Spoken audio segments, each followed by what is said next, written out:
Hey everyone, just want to encourage you to find us on your listening platform and give us a rating. Anywhere you listen to that has a rating system, go on over and give us a rating and maybe leave us a review. Let us know your thoughts.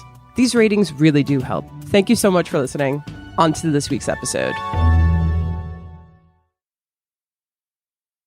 When you think of afterlife movies, Nicole and Eddie, what do you think about? I think of the movie Afterlife. The movie is, I don't know, what movie is that? It's a Japanese movie where you are put into a room and a person tells you you have one memory to choose that you can film and bring with you for the rest of eternity. And so you have to decide what that one memory is going to be that you get to relive over and over and over again. Sorry, not the answer. I'm sure that should set us up for this episode. I don't know. What about you, Eddie? But it does not set us up by any means. Eddie, what about you? What movies do you think about when you think about the afterlife? I feel like Nicole's answer was wrong, but we don't want to say that because there's such a thing as wrong answers, I guess. Yeah. Exactly. So I think of Defending Your Life. What movies are you guys thinking of? There's so many. We have Ghost, What Dreams May Come. What Dreams May Come, yeah. The Conjuring. I guess you could count The Con, sure. But wait a minute, are you talking about afterlife experience? What are you talking about? Movies about the afterlife. Wait, you asked the question and we're giving us our true answer. Why are you this is true. So so tell me about this movie. I haven't heard of this movie actually. Judging Your Life is like with Meryl Streep and Albert Brooks. And it's basically you die and all of a sudden your life is like in the court. Mm-hmm. You get a defendant, you get a lawyer, and then the prosecution goes through your life. And if you are not seen as lived a life of courage and bravery, you get reincarnated. Okay. You have to go back. Oh, right? Interesting. So it's about this guy, he's getting his life evaluated but he ends up falling in love with another person who's also getting their lives evaluated, and she's amazing, which is Meryl Streep. Oh, and it looks it's like a formality. They're doing it for her because they know that she's going to move on to eternity. But he's not. Do you get sent to hell too? No. So that if you're found not worthy, you get sent back. Oh, interesting. Okay. Yeah, you guys have chosen more obscure movies than I would. I would have picked like something like What Dreams May Come, to some degree The Sixth Sense, which is more of a ghost story, but ghost stories and afterlife stories are sometimes a little bit of a Venn diagram. Yeah. I guess ultimately it depends on the genre that they fall into, right? Like if they're more drama, I feel like they tend to fall more into the afterlife story, whereas opposed to being a horror, they tend to be now more like supernatural spooky. Yeah. Would you say that the film we're talking about today, they meet in terms of that Venn diagram? Wonderful question. I would say the sequel most certainly, but the original one is much more of a ghost story than it is a afterlife story. Ooh, we're going to get into that because today we're talking about the long-awaited legacy sequel to Beetlejuice, a pretty prolific movie for millennials everywhere and beyond, but truly, we'll get into the relationship Tim Burton has with millennials. All right, guys, Beetlejuice, let's summon him. I'm Nicole. I'm Rolando. And I'm Eddie Z. And this is Remakes, Reboots, and Revivals, an original podcast about unoriginality.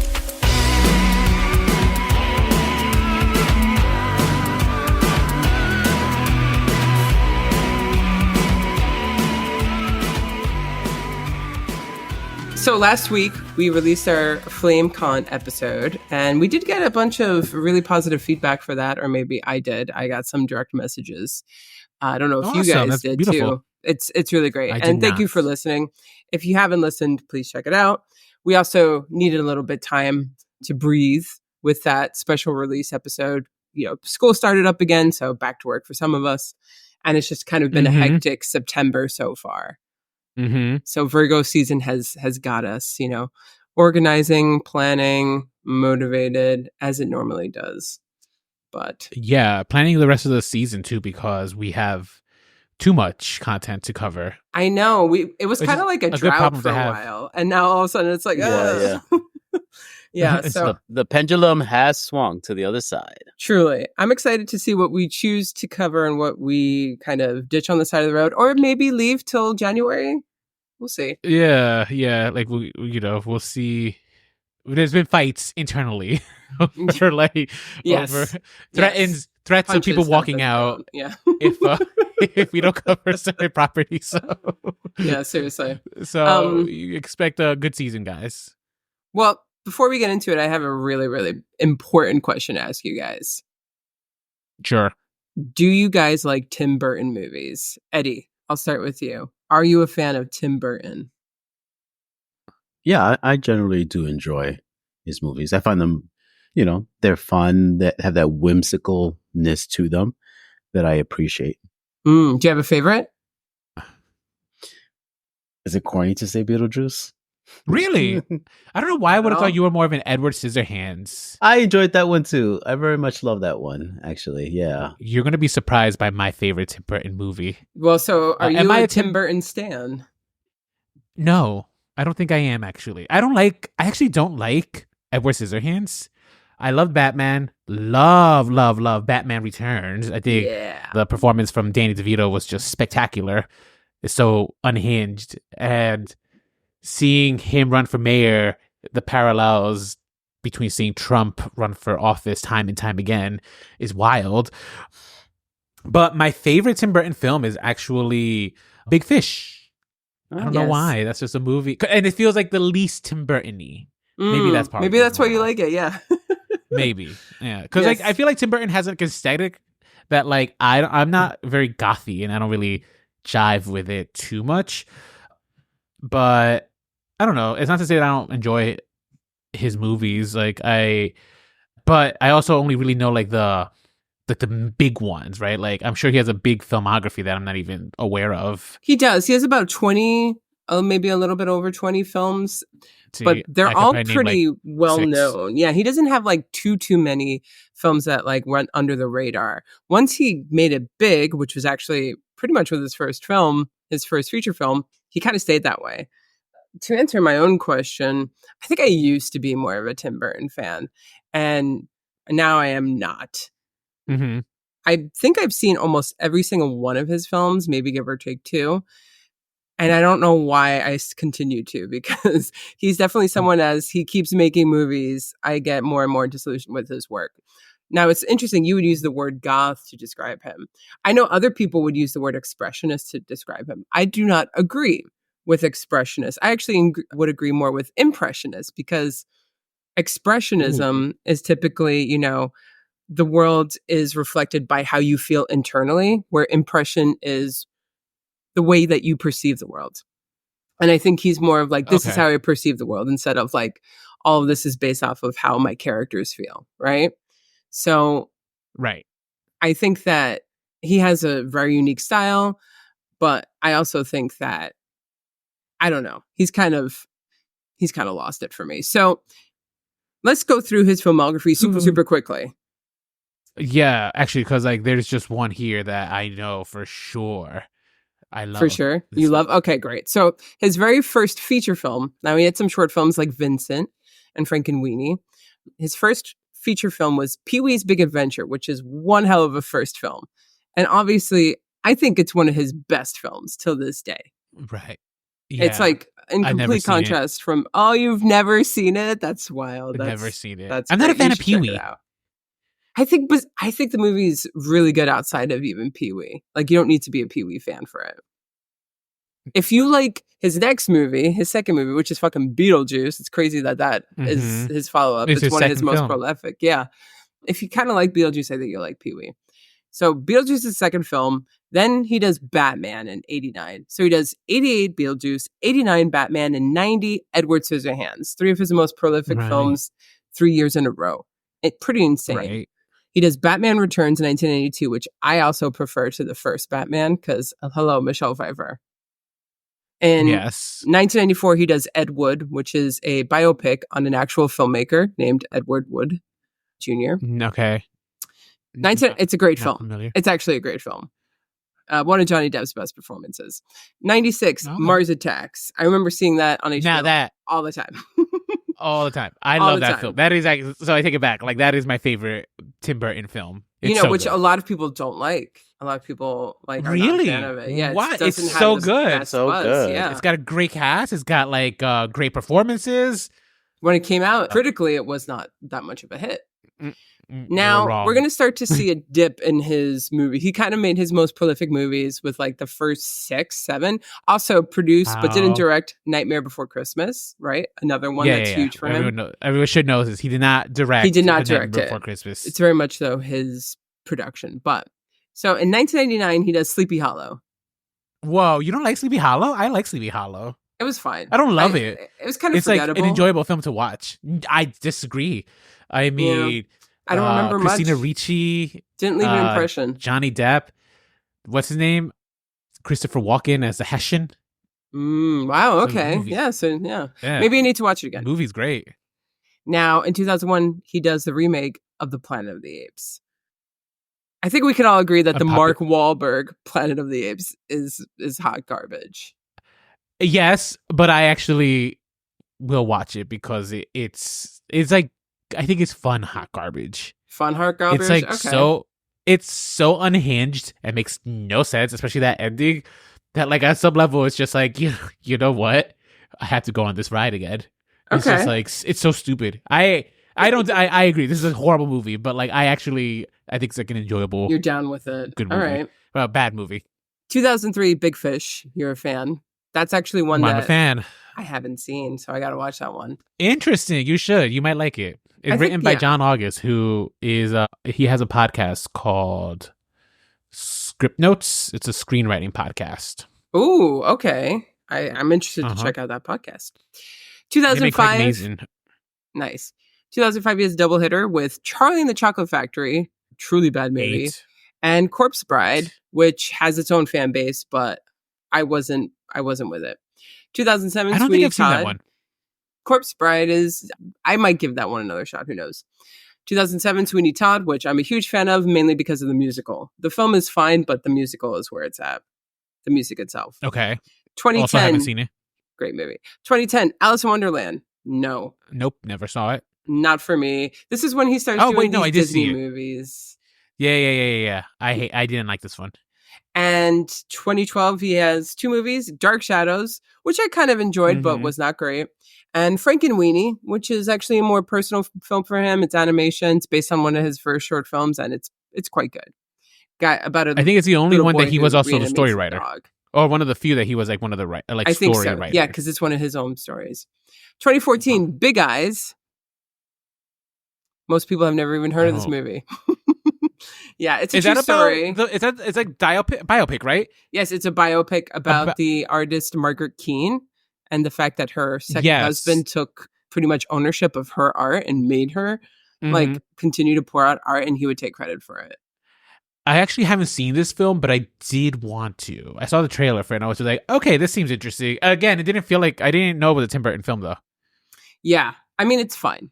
I saw it in theaters, it's a story worth telling, but was the filmmaking anything dynamite? Not in my opinion. Okay. 2016, Miss Peregrine's Home for Peculiar Children. Never saw it. I think I saw it with you, Eddie, didn't I? Yeah, I read the book. I was really into the series. Or Eddie was watching, I think I watched in the background. And I saw it. Okay. And? It was okay. I remember not caring for it, like the few scenes that I saw with Eddie. There you go. Yeah. So now Dumbo 2019, we covered on this podcast. One that Tim Burton himself was not happy with. Oh, which I mean, it was different. It was different. It was not like a shot for shot remake of these Disney movies. I will give that. And it's just like, for that, it's just like, okay. It's a different story. That's true. But also kind of forgettable. And then he did Wednesday, the Netflix series, and now behold, Beetlejuice Beetlejuice. Now, just going through that list, there's not only a dip in like the fact that some of these movies you haven't even heard of, let alone seen, but also it's just like they're fine. They're fine. I mean, like in the past 40 freaking years of making movies, the guy has just got a reputation, I think, recently for kind of phoning it in. And I have a little bit of a theory, right? Because his early films, particularly Pee-wee, Beetlejuice, let's say Batman and Edward Scissorhands and Nightmare Before Christmas, all of those first early things that made him what he is. Millennials are obsessed with these movies. They like grew up with them, right? At one point, Tim Burton was an outcast filmmaker. But when millennials grew up and they all, responded to them in the same way, which was like they felt seen, they felt connected, they were like blankets that they would warm themselves up in. And now that we're all grown up, it's very mainstream. Tim Burton has become incredibly mainstream. He's no longer an outcast, right? Like almost like Halloween has become such like a thing because people are like, it's Nightmare Before Christmas season, it's Beetlejuice season. It's like the season we get to watch all this stuff. And Nightmare Before Christmas is a Christmas movie. Some people consider it a Halloween movie as well. Those people are wrong. And that's a fact.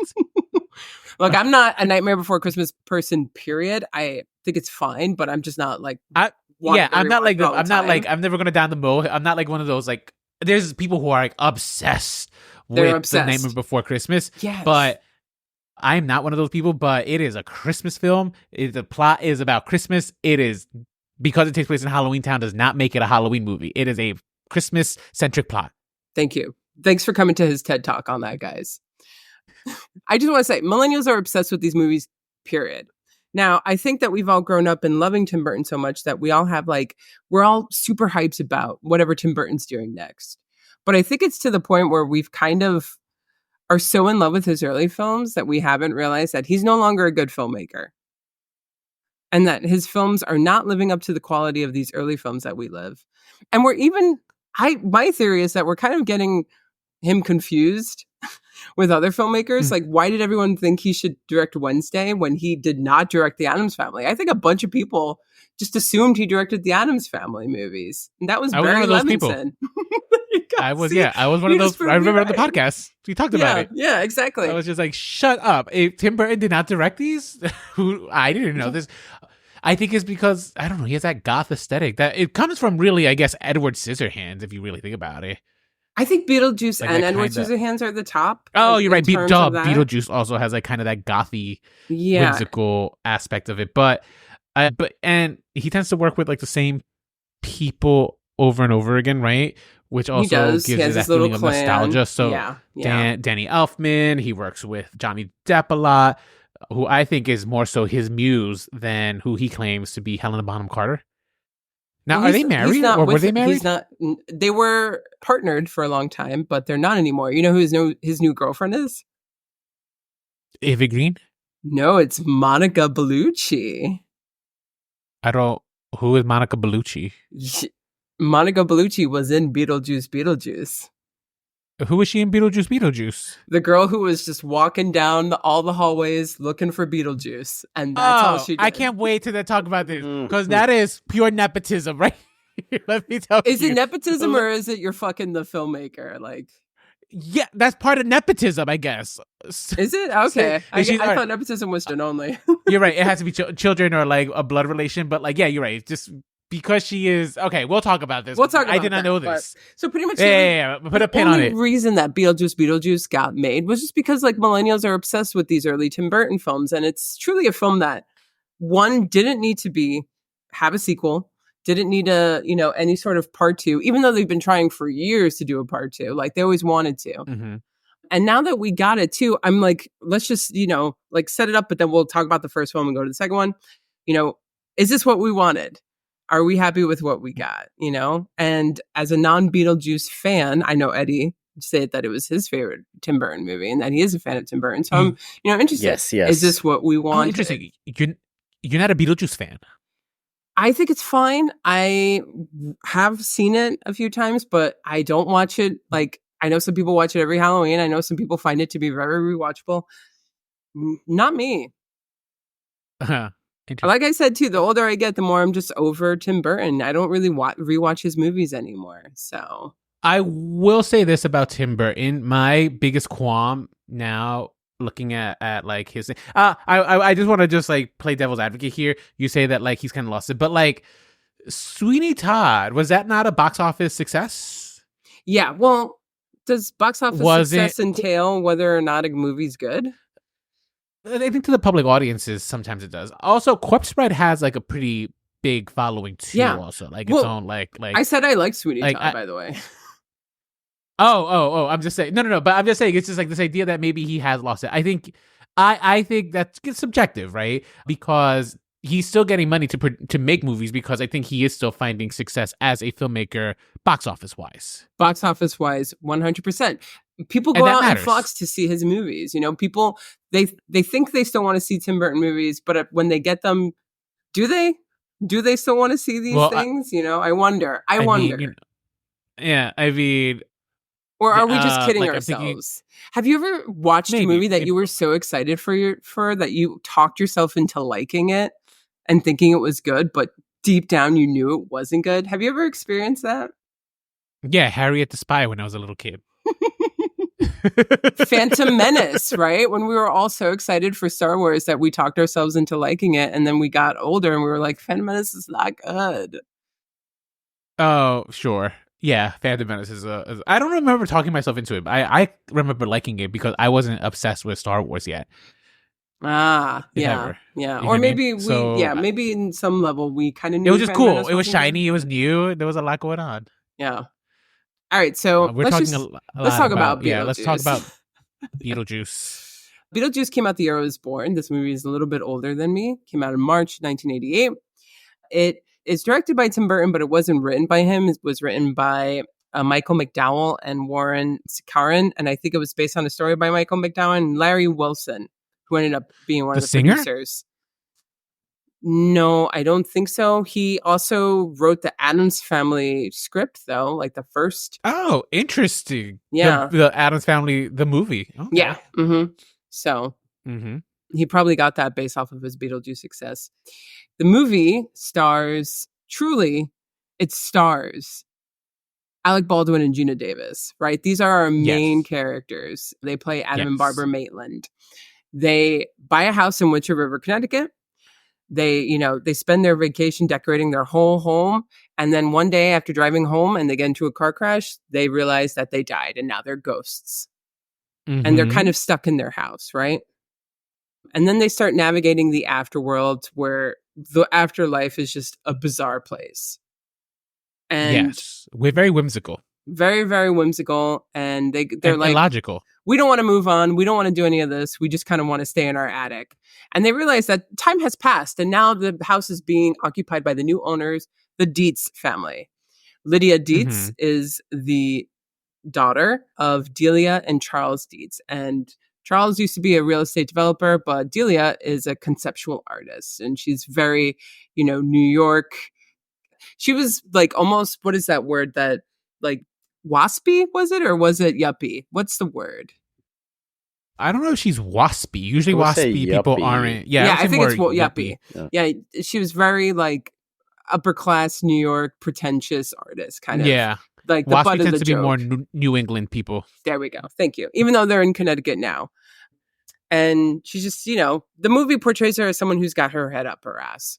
She also has a relationship with an interior designer, Otto, I think, Otho, whatever.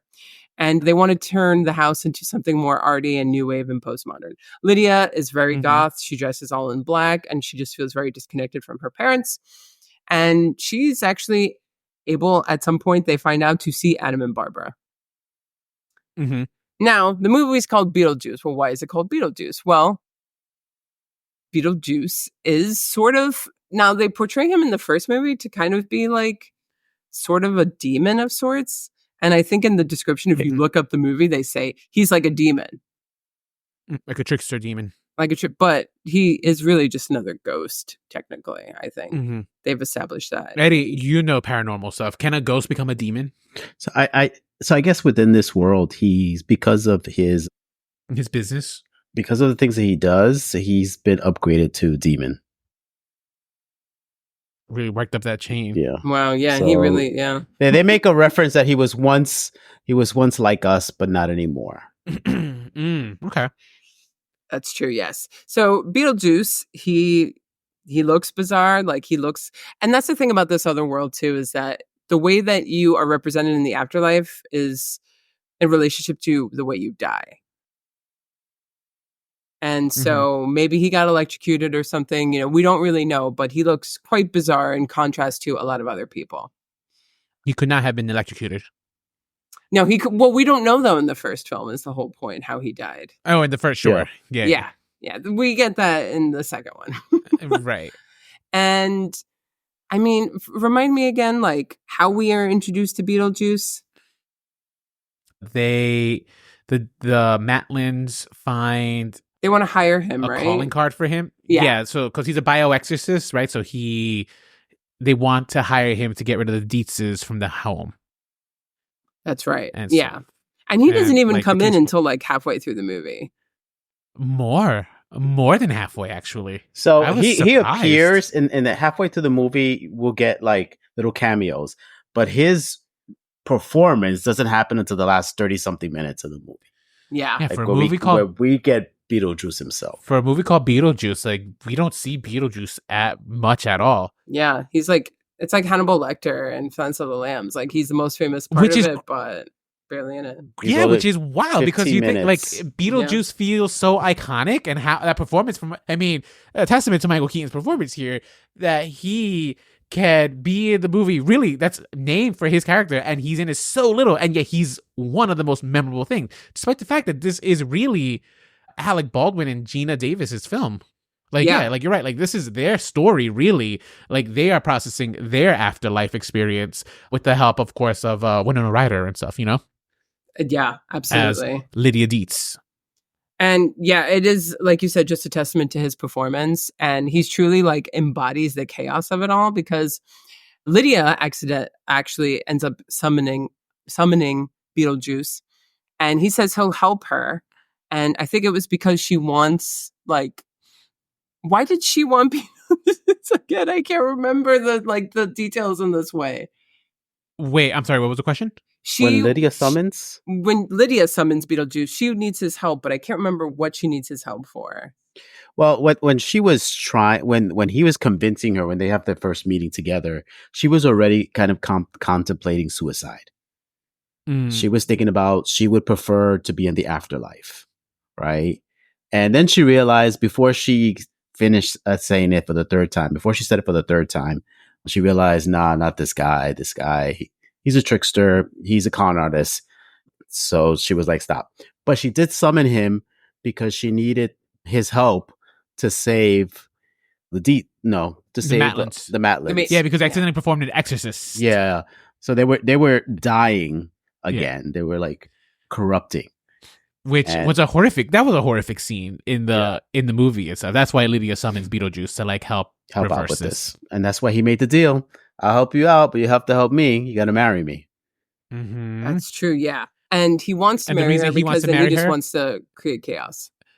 Correct. He will be able to then reign chaos in the mortal world. Yeah. She would ground him in the mortal. She would be able to take him out of his limbo existence.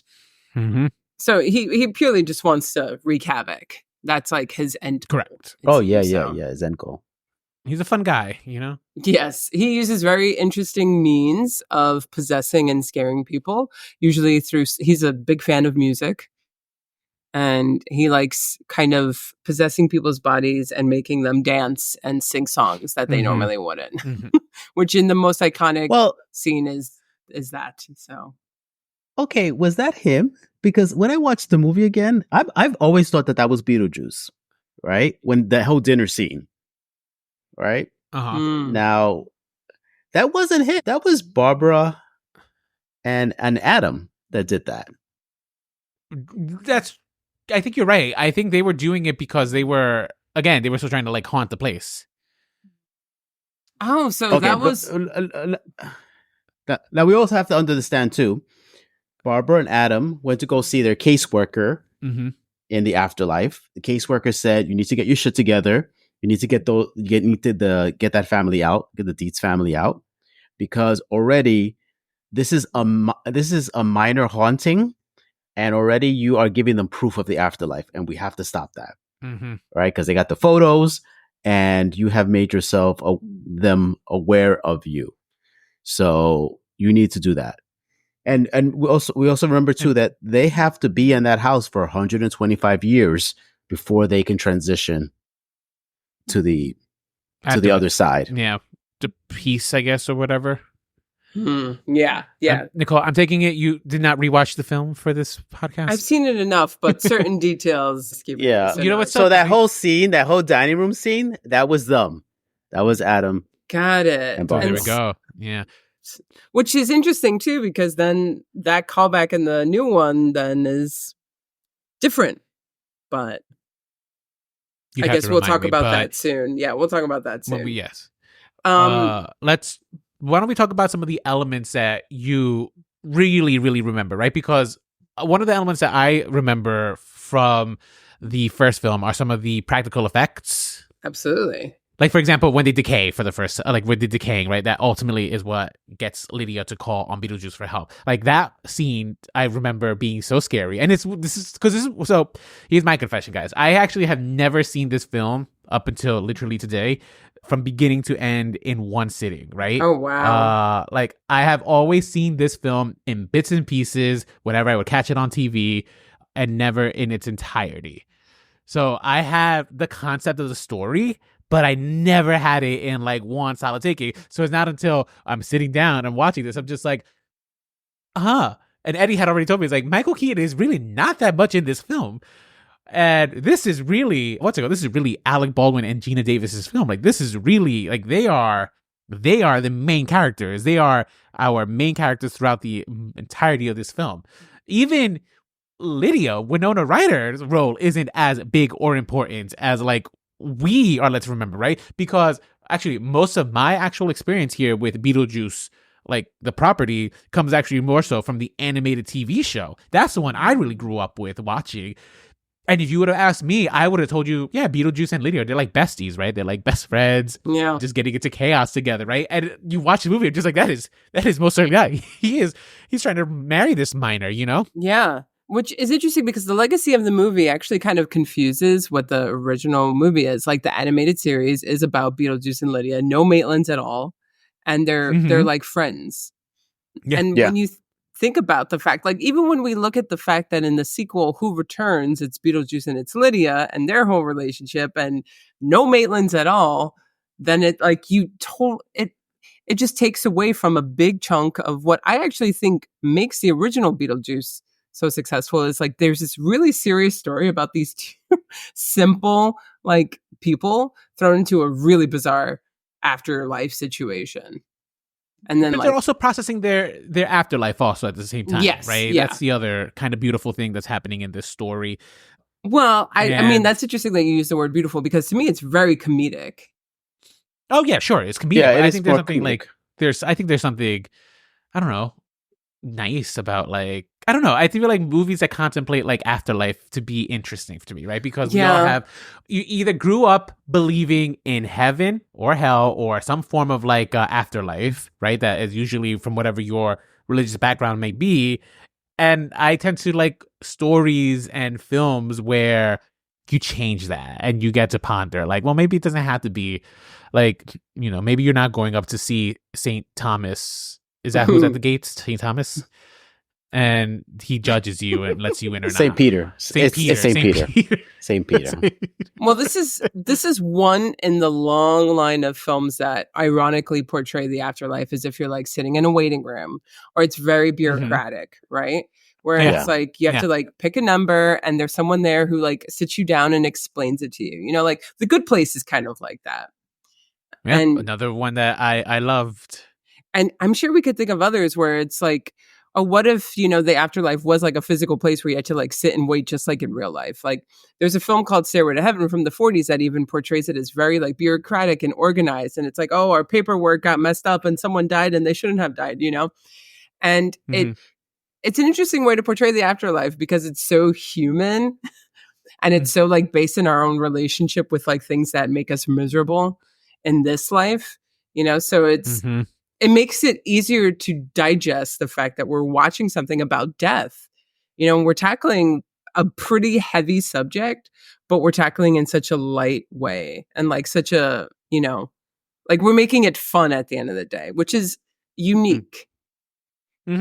Because I don't know about you, but you go for it, Eddie. There's also another heavier element that is tackled very lightly. It is the fact that before their death, Adam and Barbara were trying to have children. That's right. She was trying to get pregnant. And when that nosy real estate neighbor made that comment, this house is too big for you guys. It's so monstrous. What this house horrible thing to say to anyone. This house should go to like a family. Yeah, it's like this house is too big for the two of you. It's just like, who says that? Then you have that moment when Barbara is very sad about that. And then the underlying theme is Barbara is always thinking about Lydia. You know, whatever they do, she didn't want to bring Beetlejuice into the situation because she was like, I want to protect Lydia from like a monster like that. Yeah. Which is actually, I think, what makes that ending kind of really beautiful, right? Like Lydia ends up finding some sort of family, surrogate in parents, the Maitlands. Yeah. Which is wonderfully beautiful, right? Like as silly and whimsical as this movie is, and offbeat, like I think at its core, like the story of the Maitlands is kind of a very, very beautifully told one in this whimsical manner and stuff. And you have like these like characters like Beetlejuice, and but I ultimately do think like this story of the afterlife and stuff is kind of what works. Yeah, I would agree. And at the end of the day, like, you brought up, which is it's about people searching for family and they want a child. You know, she's disconnected and wants to die, Lydia, because of her parents. And so these people found their new family. It's about found family, too, at the end of the day, albeit with a bunch of sandworms and handbooks for the recently deceased thrown in between there. Right. I think that this movie is full of so many fantastic performances. I think it's one of the best things about the film. You know, they're not as exuberant as some of the other people, but Alec Baldwin and Geena Davis do a great job as Adam and Barbara. I sometimes forget that that's Adam Baldwin because it's just so not your typical Alec Baldwin performance. Winona Ryder gave one of many of her most iconic roles in this, and this was one of her like first big roles. So this is kind of what made her a star. I never liked Winona Ryder in this movie. Why? Because she's... Maybe it was the hair. I just never got into Winona Ryder in this film. Actually, it took me a really, really long time actually to kind of get over my own self-imposed like Winona Ryder hate. And I think part of that was drawn to this movie. Like I never liked her here. She was in Edward Scissorhands too, right? Yes. That's her. That's the other big role. Yeah, I never liked Winona Ryder until much more recently. I liked her once she went klepto.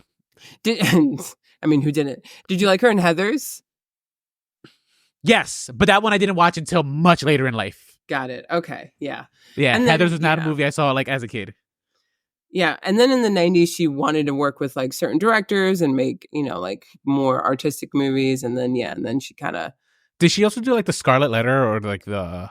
She did Little Women. Was it not... She did The Crucible. I don't... Oh, that we covered that. Yeah, the Crucible. That's it. I did like The Crucible though. But I like The Crucible not necessarily because of her. But yeah. But Winona Ryder, an interesting career that she has had. But I will say, despite me not liking her hair and like her outfits and stuff, like there is something iconic about it. Like people... Like the red dress that she wears for the wedding, for example, is a very memorable look in the film, as is like her gothy, like wearing the veil and stuff for like dinner, like like she was so like stereotypically gothic, and that really is transcended and kind of made the movie kind of as memorable as it is. Like her, absolutely. The costuming for sure in this movie is also what makes this so memorable. Like the Beetlejuice costume is also iconic. The green hair and the pinstripe suit, like it's just like you remember that. You could put those in like you could put those basic shapes together, and like people would be like Beetlejuice. Yeah, 100%. And I mean, people still dress up as these characters till this day. Even like people like to do like Adam and Barbara. The costumes and the makeup and the art direction are the best things about this. Now, I thought that this was done by Tim Burton's frequent costume designer, Colleen Atwood, but it's actually by Aggie Gerard Rogers.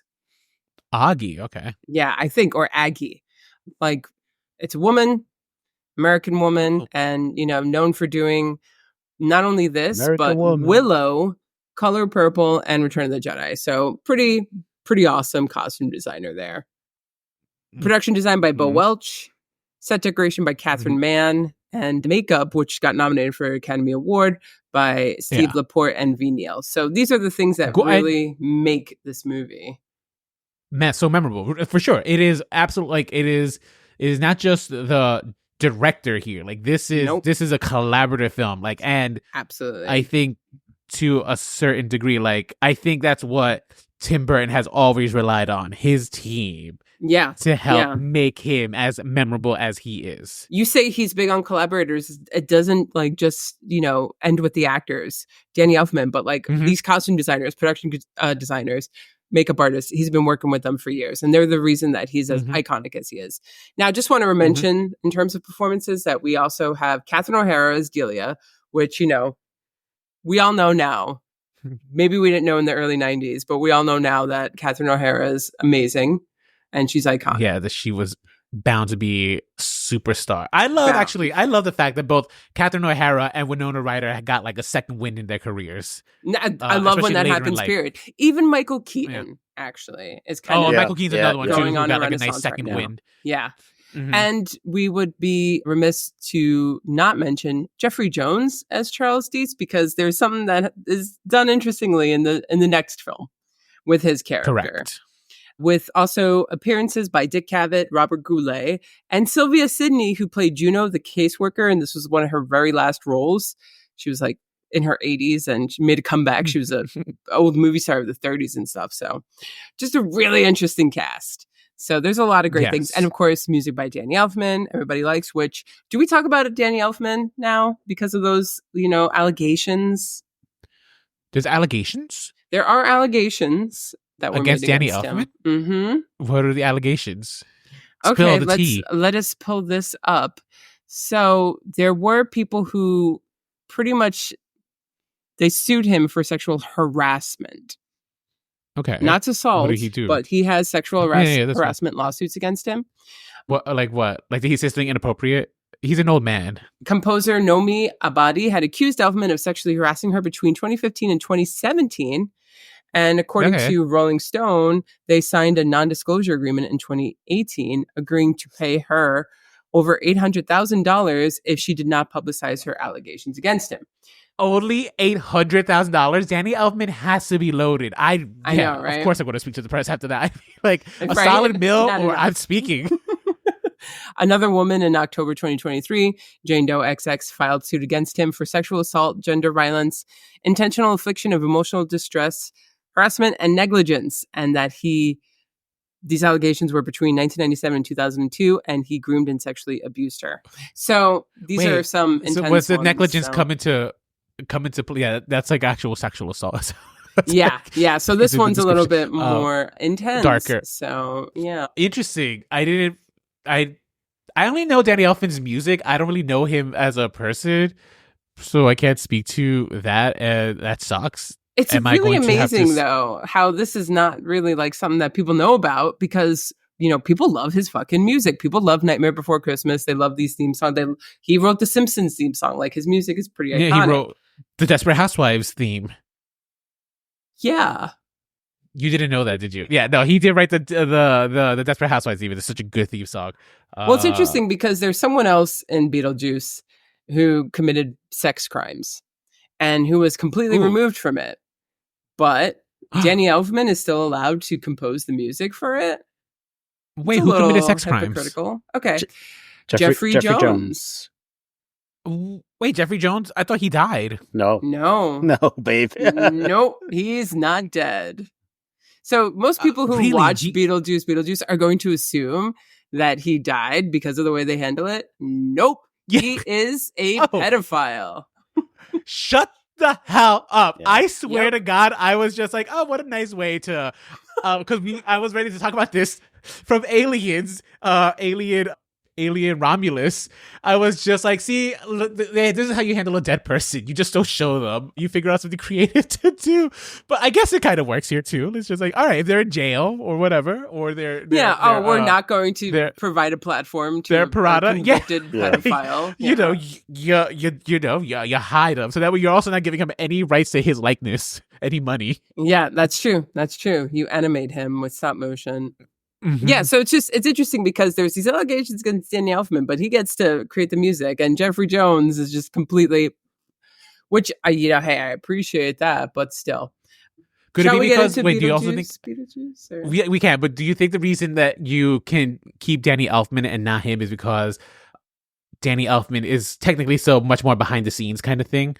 You're not seeing him, right? You're only hearing his music, and if you don't know I feel like the average moviegoer probably. And I mean average, average American here, that has no idea who Danny Elfman is, most likely. They know his music, most likely, but they do not know who he is. I suppose so, but I think millennials who are obsessed with Tim Burton and, the music of these movies, like Nightmare, I think they know who Danny Elfman is. I think, along with John Williams, he's one of the most well-known composers. But, how often are you hearing about, I didn't know these allegations against Danny Elfman, not because I'm not in the know, but, it's just not publicized, because just, who's reading these about but you also didn't know about Jeffrey Jones.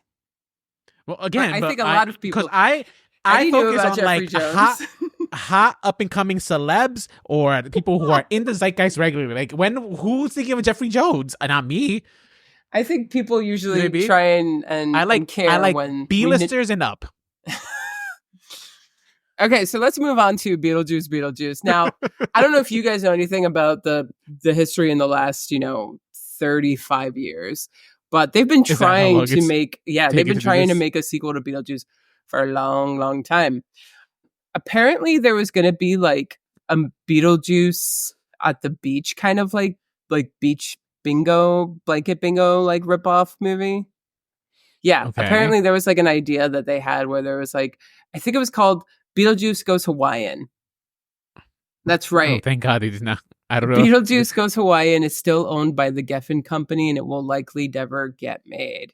And then there was a Beetlejuice and the Haunted Mansion idea that was floating around. There was a Beetlejuice in Love, and there was a Beetlejuice Goes West. These were all different ideas that they came up with in the last 35 years for Beetlejuice sequels. Why did Hollywood try to make Beetlejuice do something instead of just giving us a good old fashioned sequel? Why is it Beetlejuice falls in love, Beetlejuice goes west? Why are we treating them like the Olsen twins? Yeah, I think they assumed that they wanted to see this character in a bunch of different scenarios.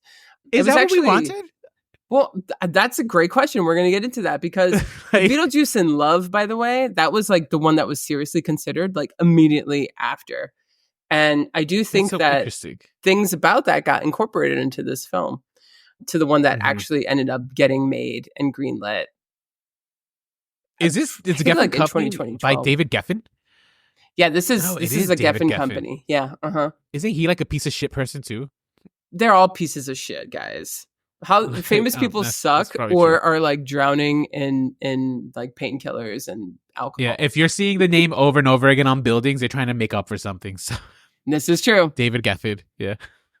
So here we are, though. I mean, there's a lot of production history, and I think recently it really got greenlit because Brad Pitt's company got involved, and they gave him the money. So Studio B or something? That's his. Yeah, company, Plan B. Plan B. Yeah, they've been rewriting and working on the scripts for a long time. I don't know if Jennifer Aniston is still on that. I don't know. Yeah, I don't know. I know that he's very involved, though. Okay. Okay, so I had to assume she probably sold the rights. Beetlejuice pretty much picks up as many years as it's been, I think. Lydia is much older. She has a daughter. She has a television show, a supernatural talk show called Ghost House, which, by the way, immediately already I was okay, this film was not written by a young person. The moment the movie started, I was this was written by someone who's 50 plus. They should have. Yeah, it should. Well, yes, I think you're right. But what are they going to have Lydia do? Be on YouTube? Be a YouTube star? Yes. No. Lydia's too old for that. There's no way she would have. It doesn't matter. There's a bunch of people who have YouTube channels, and a show like this, supernatural shows, they're not talk shows. They're not That's talk true. shows. Well, I agree with you. At least not now. But there was a show that they based this on. That Which I think one? was much earlier in the 70s. I didn't catch the name. Yeah. But it was like in the 70s. And it's the same idea. You had like a medium sit and they would play whatever investigation that she just did. Mm-hmm. I'm not going to lie. I would watch. I actually, if this show existed like in real life, like the character Lydia Deetz doing medium readings around houses, I probably would watch that show, to be quite honest. Yeah, I mean, it seemed pretty fun, actually. I love all these type of shows, so she's in they're stupid, it works. So stupid, yeah. So she has a show called Ghost House. She's in a romantic relationship with her producer, Rory. Played by she has Justin a child. Mm-hmm. She has a child named Astrid, who she is pretty much estranged from. And Astrid is attending school at like the Deetz wing of a university. So apparently the Deetz name is quite famous now. They have hit it big as a family. So Delia, the mother, contacts Lydia and tells her that her father, Charles, has died. And they show us his death by showing us a stop motion animation sequence in where he was on a plane. The plane, went under, the plane crashed. He survived, but then he got his head bitten off by a shark. Yeah. I actually liked the stop motion animation sequence. I thought it was great. Yeah, I loved seeing it. Yeah, it was nice. It was a cute touch. So truly, I can't believe that he is a sexual deviant. I truly thought it was like he. Yeah, so they were like, how do we put his character that funny. Like he doesn't have his head anymore, and like he has to walk around the afterlife with just a pair of legs at this point. Like they pretty much said, we're not incorporating you in any way. So, and that's what they came up with. And it's actually, once you know and you're aware of that, it is pretty fucking hilarious. Or even if you thought it was because the actor was dead, like I did, I thought it's a smart way of going about it instead of de-aging or bringing people back like digitally. Yes. Like, I agree with that. And I was ready to talk about it, right? Because like you guys talked about this with Alien Romulus, with actor who's dead, and then we de-aged him and like brought him back digitally, right? It just had like this uncanny valley effect. Yeah. Where it's just like, as I think it was Eddie who mentioned, it's just like if his face was like kind of like messed up from the acid. Yeah, it was burned or something. Yeah. Then you can like, you can just. Because the voice would have just brought us there. Mm-hmm. Yeah. The voice. That's all we would have needed. That's true. Delia, I think there's another aspect another thing we're missing here. Delia is the stepmom. Yes, we got to mention this. Delia is. And it's so funny because when I was watching the first movie, they don't mention that until the middle of the movie because she also refers to her as mom or mother, but that they have this kind of like relationship because, she never says it, but you're not like my mom. Mm-hmm. Yeah. Yes. Sorry. I probably was calling her mom, but it is her stepmom. No, not that it matters. I think what does matter is that they have a relationship where it was like problematic, and now they're older women, and now they're both women dealing with the death of this important figure in their life. Yes. Now, here's the thing too, because the original film is pretty much Lydia's living a life with Adam and Barbara, right? She has a bigger bond with them, and they're raising her, and they're a family, and Delia's off. So as far as we know, that relationship has stopped. So now this movie picks up, and it shows that they're older women now. They're both off doing their own different things, and they do get reunited. And now it's almost like, how do we come back and continue this relationship when we've pretty much given up on it long ago? Kind of part of it, which is also what Lydia ends up having inadvertently, and on like she doesn't want this, but she has this with her own daughter, right? Which I actually thought this is to Catherine O'Hara's performance and line, where there's like a moment of satisfaction she gets of how Lydia's daughter Astrid tortures her, right? And how she's just like, serves you right for what you did to me. Yeah. Like, it was just something, and it was so much venom almost in the most venom and like satisfaction of just like, I'm so happy this is happening to you. Yeah. Like now, because you'll see, like, here you go. So when we talk about this new movie too, by the way, we have to talk in terms of storylines because there's multiple. So this is the Lydia kind of like main or like the Deetz women's storyline. And then that even takes a detour where Astrid kind of gets her own. But within this main storyline, Rory proposes at the funeral for Charles to her and says, let's get married in 2 days on Halloween night. Terrible, terrible idea. And he's a joke from the moment we see him. Played by Justin Theroux, by the way. Who was kind of unrecognizable. Okay, yeah, I mean that whatever they, that whatever they did to his hair definitely gave him a look. Gave him that sleazy look. I feel like they puffed him up or something. Okay, and maybe. So it's interesting that the people that are supposed to be the kind of like very important to Lydia are people that don't really believe that she has this ability to talk to ghosts.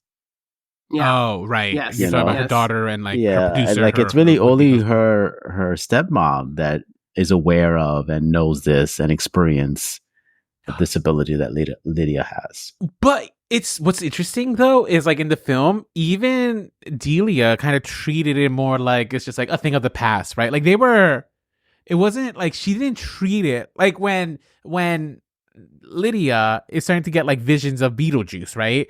And she comes to Delia about it because she's the only other person right now in the world that could relate to this. They experienced it together. Even she was a little bit like brushed it off. It's just like you're imagining things and stuff. It's just like, despite the fact that it's just like you guys all experienced this like however many years ago. So I found that interesting. Has Delia put it so far behind her lived experience? And like, that like she pretends like it doesn't happen anymore. Yeah. Or she's just too concerned with, her next conceptual piece that she doesn't care. Yeah. She just doesn't care. Right. Which honestly reminds me a lot about you, Rolando. Like you got to tap more into that Delia energy. So I won't lie. Delia, I think this one, Catherine O'Hara stole the show in every scene she was in. She I think she did a lot of heavy lifting in this film. Her and Winona Ryder were truly the best things, and also props to whoever did their makeup because they looked spectacular. They were snatched. Their faces were straight up pulled and like they looked flawless. They were catching the light. Yeah, the scriptwriters really relied on Catherine O'Hara to do her thing, kind of. So that's one storyline. Astrid gets her own storyline where one day she's biking through town and then she bumps into a young boy named Jeremy. They start a relationship, which, by the way, every time those first couple of scenes with that storyline came on, I like turned to my significant other and was like, kill me fucking now. Like I hated it. I did not know what was happening. I knew I was being set up for something, but I didn't enjoy the setup at all. And I was like, I was miserable. I liked their meet cute. I thought it was a very meet cute. Oh, it reminded me of Wednesday. Yes, but I think she's got. This reminds me. I said the stupidest thing to Eddie during the film, where I whispered to him, "I was like, do you think Jenna Ortega is our generation's Christina Ricci?" And then I just immediately remembered, wait a minute, she was fucking Wednesday, of course. Oh my god, I can't believe I just like that's great. What an original thought, Rolando. I know, right? Yeah. But no, I thought their meet cute was kind of adorable. So I liked it. I love cheesy teen shit like that. Like, but as soon as he took us to the home, I mean, me and Eddie looked at each other. We're like, ghosts. They're ghosts. They're dead. Yeah, like, I mean, the moment he pulls out the handbook, it's like there's no way he found that in the fucking library. So like, you knew it was going to go somewhere, but I don't know. I thought maybe they knew before that. Nicole got you. And then so that whole spoilers, guys. Spoilers if you haven't seen the movie. You don't want it spoiled. Don't listen. But that whole storyline comes that he's trying to convince her to go with him to the afterlife because he's like, oh, if you marry me, I think, then you can see your dad again because you lost him when you were young. Your mom never sees him because you think your mom's a phony. So he can't be a ghost. So if you want to see your dad again, come with me to the afterlife and you'll be able to see him. Mm-hmm. Turns out, though, he's a liar and he actually wants to swap her soul for his, right? So that's another storyline. Then there is a storyline about Monica Bellucci's character, who is Dolores, who is Beetlejuice's ex-wife, she was taken apart and put into a bunch of different boxes, but because something happens when Danny DeVito is cleaning the afterlife, her boxes reform, they put themselves together, and she spends the rest of the movies roaming the halls searching for Beetlejuice for revenge. Yeah, she's a soul and sucker. That's it. Like, that's it for Monica Bellucci. It's insane. Okay. I like literally can picture Tim Burton like reading the script and being like, yeah, this is great. So what part is Monica going to play? They're like, we don't have a role for her. We'll just come up with a role for her. So this role was Dolores, right? She was completely unimportant to the plot. If you removed these like 10 minutes, I think it was like about in total of the film. If you remove all 10 minutes and just rearrange some writing, the script goes unchanged. Like all you would actually need to do if you just take away her part, because for some reason her coming back into the picture is why Beetlejuice needs needs Winona Ryder's Lydia Deetz so desperately, right? Like he needs to marry her now even more for some reason. It makes no sense, but you don't need you could, if you strip away the Dolores storyline, all you need to do is just set up Astrid's storyline first, right? That she's going to go into the afterlife, and now Lydia, in a moment of desperation, calls on Beetlejuice to help her get back into the afterlife and like find her. That's how you fix it without having Dolores. And you don't need Dolores. And so, in some ways, that's what happens. It is kind of what happens. Like in some ways, that's what is. She just needs this. I really like this movie because it was a nostalgia for me. I did. There were many pleasant things about it, but there were so many storylines going on here, and they had some really wonderful themes, because these are three women, three generations who are dealing with grief and loss. These three women have lost, and they're in the middle of mourning and their grief. That should have been the focus. I think they could have wrapped a very heavy theme about loss and grief and family and wrapped it with comedy, right? But instead, you were like popping in and out of seriousness, jokingness. Oh, let's do a throwaway scene with her father. And I was just like, besides this actor has been one of my favorite gorgeous men act, he just like, I was like, Santiago Cabrera. Yeah, I love him. Yeah, he's it's like a hottie. It's like, oh, what a waste. And then the chica, Beetlejuice's ex-wife, Dolores, she only she triggers his origin story. Like we know now what Beetlejuice is and what he did, and but there is this beautiful actress, amazing. She's so ethereal looking, and all she gets to do is walk down the hallways. Yeah, looking hot as fuck doing it, but that's all I know, so ridiculous. Even when she started stapling her face, so hot. I'm like, this is so sexy. Yeah, this is so sexy. It just felt. And the throwaway finger, I love, because it was a callback from the first movie. The first one. Yes. I remember this from when we watched that scene together. You were like, it's just like, do you think they were? Oh, that has to be like, do you think that's the wife's? Because, like, we obviously I see it in reverse order. Yeah. But yeah, like Dolores' story, I thought was just like, it was such a nothing burger and nothing really added to the plot. Absolutely not. Even how it gets resolved in the end felt like you guys put no thought in this whatsoever. Yeah, she just stands there and gets eaten by a fucking sandworm. Yeah, like it just felt like there was no payoff or anything, right? Absolutely. So, yeah, it was so just. I want to mention something too, because it's like when we were talking about this is how the movie should have been set up for Jenna Ortega's part, and it's like that is kind of how had happened. Well, they really messed this movie up because they introduced Beetlejuice way too soon. And I really think that especially within the characters, maybe, sure, we could have seen him as early as we did, and we see him with like Lydia's pictures there, and we see Bob and all the guys. Sure, okay, that's fine. But there's a scene in which Justin Theroux's character summons him, and then they go down and they do the whole couples therapy thing. And then it's over in like 2 minutes, and then they're back. And it was the most pointless fucking scene in the movie. And I was like, why wasn't Beetlejuice's comeback a bigger thing? It should have been the whole Astrid development thing. Focus on that story. And then she goes in a bit of desperation.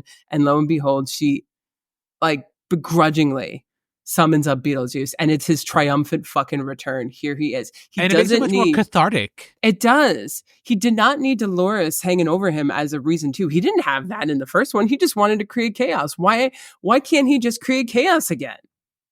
Yeah. Like, why did he need this stupid fucking reason?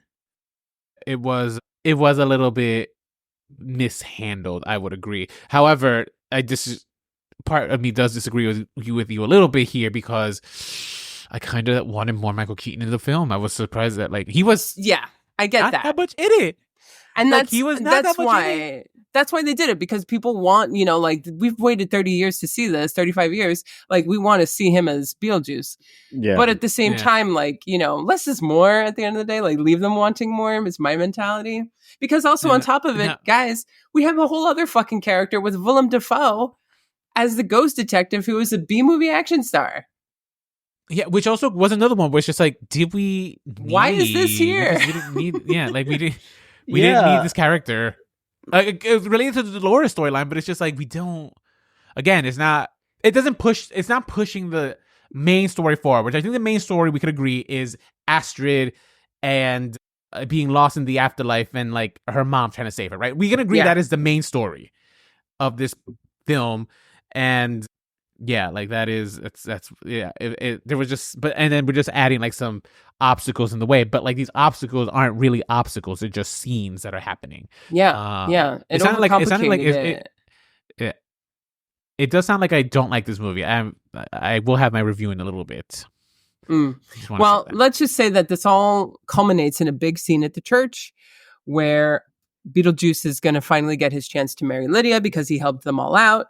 And also at this point, spoiler, Delia died. So she, wanting to not die, kind of summons Beetlejuice for her own gains. But that's not much she can do. Yeah. Think of her death, by the way. I thought it was fine. I did laugh. It was something I thought it was random enough. Yeah. It was silly.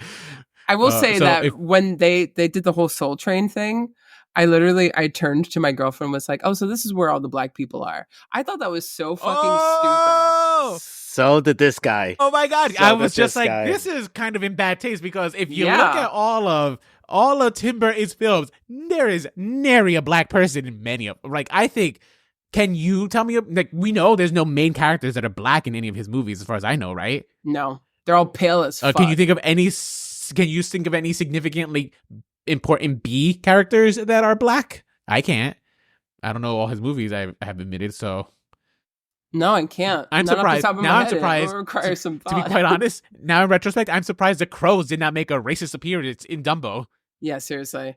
I actually, I completely agree. I thought the Soul Train was rather insulting. I was like, this is weird and problematic. Yeah, it kind of was. This is how we have, was this Tim Burton saying fuck you to all the critics who have been calling me out on my whitewashing of films? You guys want black people? Here you go. My God, what a terrible response. Because it is just, I was just this does not feel right. And this is also this joke is, I don't know, 50 years too late. Yeah, seriously. No, it is. Who fucking, what? Tell me who knows about the Soul Train? Exactly. Not fucking anyone younger than us. Soul Train has been off the air for at least 25 years now. Yeah, no, that did not work for me at all. A lot of the afterlife, the afterlife doesn't make sense, I went and saw it with a friend, and it was so what happens to animals that die with you? Because those fish were still alive on the dad, So a lot of loose ends, but pretty much this all culminates in the church scene with him marrying her, and everyone's present. And the big musical number in this case is Richard Harris's version of MacArthur's Park. And they do they practically do the whole thing, which is interesting because as Eddie reminded us too, in the beginning, the Deo number was Adam and Barbara. So that was more of Adam and Barbara's thing. And yet here we are like seeing the same like, possession and people forced to be able like unknowingly singing along to a song. But Beetlejuice didn't do that in the first one. So it's surprising to see him do it here as kind of like a callback. So I thought that was interesting because the movie kind of forgot that tidbit itself. And and Rory and Dolores get eaten by a sandworm conveniently at the same time. I love how she just like finally shows up and then just stands there and gets eaten by a sandworm. It was like literally so fucking stupid. Yeah, was she was sucking the soul out of someone, right? Like I think Lydia at that moment, or I think she was trying to, yeah. But I think also at that point, Beetlejuice was like, "Hey, meet Rory. You guys would be great for each other." And then like he was wearing a shirt that says "I love." Oh, right, yeah. And then, the movie. It's I actually did like the musical number of MacArthur part. That sequence for me did work for the most part. I think all the actors here, you kind of saw them on display in terms of like their best. Yeah. It just wasn't a good payoff at the end, but no, I did like that scene. Like I think. Like the sequence where like Jenna Ortega and Catherine O'Hara are like kind of doing the dance work, right? And again, Winona Ryder's performance as of being clearly against her will, singing this song. They were great. I thought they were. This was my favorite part. One of my favorite parts of the film.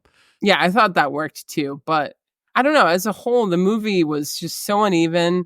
Half of it was like so unnecessary, and a good chunk of it actually kind of pissed me off that I would say that I didn't particularly enjoy it. I gave it a 2.5 on Letterboxd, which to me is like, it's fine, but I wouldn't necessarily recommend it.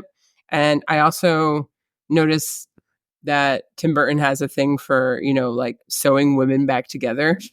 Like when it's from Sally to Dolores, like Sally wasn't his movie. But it was his idea. It was his script. So it was Tim Burton. I don't know. It was his story. It wasn't his relationship with it wasn't his script. Are we sure about that? He didn't write the script. He has yet. I don't think he's the only. He had a story by credit, not a screenwriting credit. Oh, I see. So it's like from the mind of Tim Burton. Whatever. Yeah. He came up with the character. He just has a thing for like dead women or like practically dead. They're broken so pale women. They're dead and broken. Yeah, literally broken women. It's weird. Like he's weird. They have to I don't know. themselves together. Yeah. It's like I loved the practical effects. I loved the return to form in some ways for him. I loved the callback. I loved like the nods to horror movies that I've seen, and I loved before like the Carrie music at the end, the Italian movie that was pretty much Beetlejuice's origin story. I loved all of that because I love the references and stuff as a film nerd, but outside of that, I don't know if this movie works. Yeah, I wasn't as hard because I actually came out of this movie theater kind of more shockingly surprised. It's just like, oh, this is actually, a flawed film, but enjoyable. I thought I came out saying it's just like, yeah, I would probably recommend this to someone. Like, would I pay again to see this movie in theaters? Probably not, but I wasn't mad that I did. Okay. I would probably say it's just like, if you could wait until like it gets released on streaming, do that. It's I found it just as enjoyable as like Hocus Pocus 2, to be quite honest. That is like the equivalent, I think, right? Because yeah, that's a good comparison. I thought that movie, because you guys like that one more than me, but like I was just like, that movie was fine.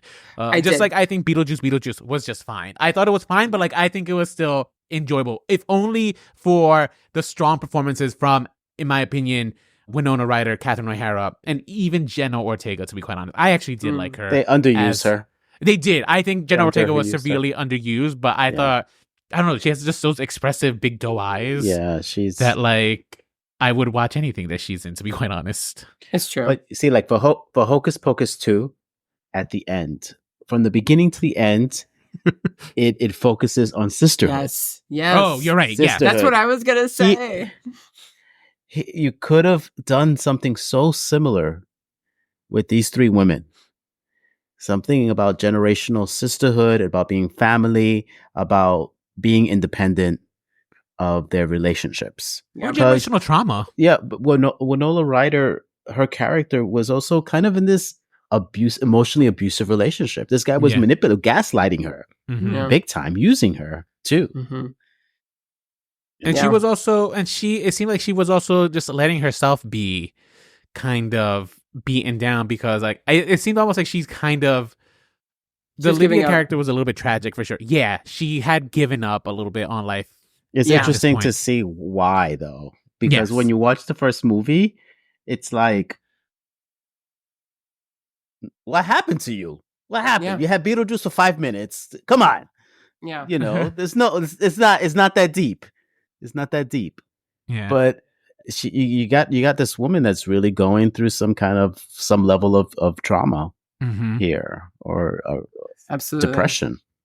Most certainly depression. And we don't get a clear understanding of kind of where that's coming from. Yeah. Another good performance that I actually did enjoy, despite the fact not liking the character though, was Justin Theroux's Rory. He did good. Slimy as and you see it coming a mile away. I think he gave a good performance also, and I actually did like his tete-a-tete with Jenna Ortega's character. They actually had a good rapport in their one scene. They had maybe one or two scenes together, right? Can you believe of just like they actually had good chemistry? They should have focused a little bit more on like kind of this back and forth, like this chilling, biting, venomous relationship that they had with each other. Well, but the script was a little bit too focused on trying to like the script. I will say, because this movie actually, for all its storylines, it moves at a rapid pace. Like this movie begins and ends. I was surprised when we got to that ending of just like, this movie's over. Wow, okay. And I'm not one to complain about how short movies are. My complaint for that came because we barely saw Michael Keaton in my opinion. Frustratingly enough, like, yeah, by the way, he gave a good performance. I thought not stand out, but like he was great. But he brings Lydia into the underworld and like they immediately like kind of split up. And I was just like, wait, I even asked Eddie, like, did I miss something? Like did I blink? Cause like, I just don't remember them splitting up. I was just like, what a foolish move. So many errors, so many like they're just not in it. They're thinking too much about other things. They're thinking about, funny gags or, callbacks that they can make. And the script is definitely misguided. But 100%, it is so impressive that Michael Keaton is able to step into a role he portrayed 35 years ago and still pull it off. I think that like the movie is only good and enjoyable because he still is fucking great. And like, for you to like wear that much makeup and embody that character and just like completely disappear in it, is an art form within itself. And he's mastered it. And he just doesn't get enough credit as an actor, I think. So I just want to give it to Michael Keaton. Excuse you, what? Yeah, because you didn't, Rolando. So I'm constantly giving him credit. I love Michael for Keaton. sure. We all are Michael Keaton stans here. He's one of my favorite things of the Marvel Cinematic Universe. Marvel? You have no idea who he is. Yeah, I have no idea. He's the Vulture. No. He played such a great villain in Spider-Man. Well, I will say my one other favorite part of this movie was when they were like, with those dead people that you claim to live with, she's like, Adam and Barbara Maitland, and they found a loophole and they moved on. And Jenna Ortega says, how convenient. And I was like, how convenient. Because Tim Burton's whole thing for not putting in Geena Davis and Alec Baldwin is, quote, ghosts don't age. Which is hilarious. Is that he said that? That's what he said. Well, Geena Davis said that. Or like Geena Davis said that. Maybe Geena Davis said that that's what she was told. Look, they're not putting them in. Yeah, they're not putting them in. And we know that's a factor. But what he said was that that was their story. The first one was their story. Now we're doing something different. Oh, there we go. Well, that's a better thing other than other character. Yeah. Than that. And when they interviewed Geena Davis, she said ghosts don't age. Hilarious. Yeah. But even that, as hilarious as that is, it's such a shame because I don't know. Part of me would have wanted to see the Maitlands like. I mean, they couldn't put in a stop motion sequence with her saying goodbye to them, like something. I know. So I'm more. I didn't care about the whole father stop motion shit, like his death. You didn't like that sequence? It's not that I didn't like it. I just when I look at the movie and I'm saying, what would I take away and add to? I think about taking away that scene and just having the conversation that he died. Mm-hmm. All right. Yeah. And that not be a joke. Because it's a joke, kind of. Like, he survives the plane crash but gets eaten by a shark. Because it's great delivery from Catherine O'Hara. Okay. She says, he died in the plane crash? She's like, no, he survived. But then, and then the story goes. All right, then that should have just been that. But then I would have something where it is Lydia's character saying goodbye to Barbara and Adam. 100%. Yeah. It's just, and that's the thing. They're two jokes, and that right? would explain her trauma. Her trauma would be exactly. This could be like she's losing all the people that she loves. Yeah, because they don't spend any time with her relationship with her husband that died. So it's just like they're not focusing on the things that matter. They're focusing on, oh, how can we ironically kill off Jeffrey Jones because we can't use this pedophile?